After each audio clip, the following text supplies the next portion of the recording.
இப்ப நான் உன்னை அரெஸ்ட் பண்ண வரல. நீ புத்திசாலி. உன் மேல இருக்கிற எந்த குற்றச்சாட்டுக்கும் தகுந்த ஆதாரம் இல்லை. ஆனாலும் உன் மனசாட்சிப்படி நீ ஒரு குற்றவாளி. ஆமா சார், நான் குற்றவாளி தான். ஆனா இப்ப திருந்துட்டேன். தெரியும்.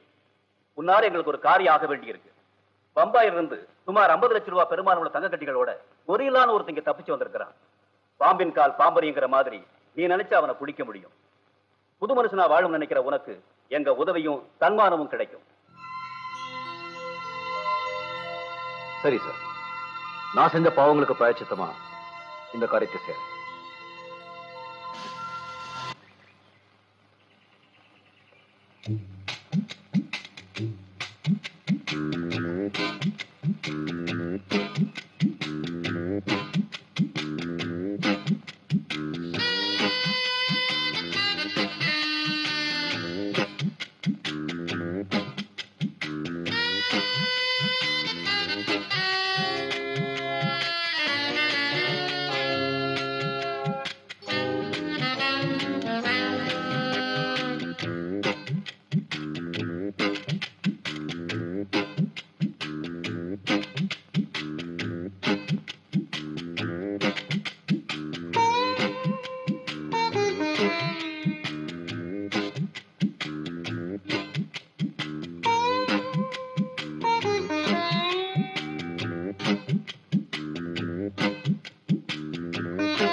Inspector Robert. சங்கர். சங்கரன், நீங்க எனக்கு ஏதோ சன்மானம் கொடுக்க போறேன்னு சொன்னீங்களே, அது கையோட எடுத்துக்கிட்டு ராம்நகர் பேலஸ்க்கு வாங்க. உங்களுக்காக ஒரு பெரிய சன்மானம் காத்துக்கிட்டு. சங்கர் நம்மாலேயே போலீஸ்ல மாட்டி விட்டானா? டேய் சங்கர், வித்த கத்து கொடுத்தவங்க கிட்டயே விளையாட்டு காட்டுறியா? உன்னை என்ன செய்யறன்னு பாரு. அண்ணே, எங்களுக்கு எல்லாம் வேலை இல்ல. நம்ம பக்கத்துல நவீன வசதியோட புது புது கேரேஜ் திறந்திருக்காங்க. நாம பழைய மிஷினையும் டூல்ஸையும் வச்சிருந்தா கஸ்டமர்ஸ் எப்படி நம்ம கேரேஜுக்கு வருவாங்க? கொஞ்சம் கொஞ்சமா பணம் சேர்த்ததுக்கு அப்புறம் நம்மளே புது மிஷின்லாம் வாங்கலாம். வர வருமானம் நம்ம செலவுக்கே பத்தல, எங்க மிச்சம் பிடிக்கிறது? நம்ம கேரேஜ் மாடல மாத்த ₹1,00,000 ஆகும். எங்க போறது? நான் தர்றேன். இதுல ₹2,00,000 இருக்கு. இதை எடுத்துக்கிட்டு புது மிஷின்ஸ்ல வாங்குங்க. தொழில் அமோகமா நடக்கும்.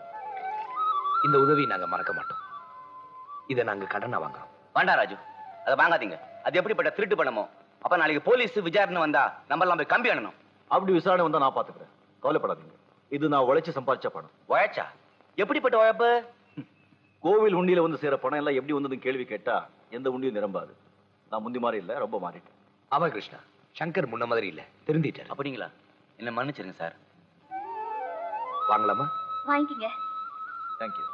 அதோட நானும் உங்க கூட சேர்ந்து வேலை செய்யலாம்னு இருக்கேன். பரவாயில்லையா? உங்க சம்மதம் என் சம்மதம். அண்ணி, ஐயோ, என்னது? புது கராஜ் திறக்கிறோம். அது உங்க கையால தான் வந்து திறக்கணும். நானா? ஆமா நீ. நான் பொறுப்பா இருந்ததுக்கும் அந்த கராஜ் இவ்வளவு தூரம் வளர்ந்ததுக்கும் உங்க ஆசீர்வாதம் தான் காரணம். அதனால நீங்க வந்து உங்க கையால அதை திறந்து வைக்கிறீங்க. எனக்கு ரொம்ப சந்தோஷமா இருக்கு ராஜு. உங்க அண்ணனோட ஆசையை நிறைவேற்றி அவர் ஆத்மாவை சாந்தி அடைய வச்சுட்டேன். நான் வரேன்.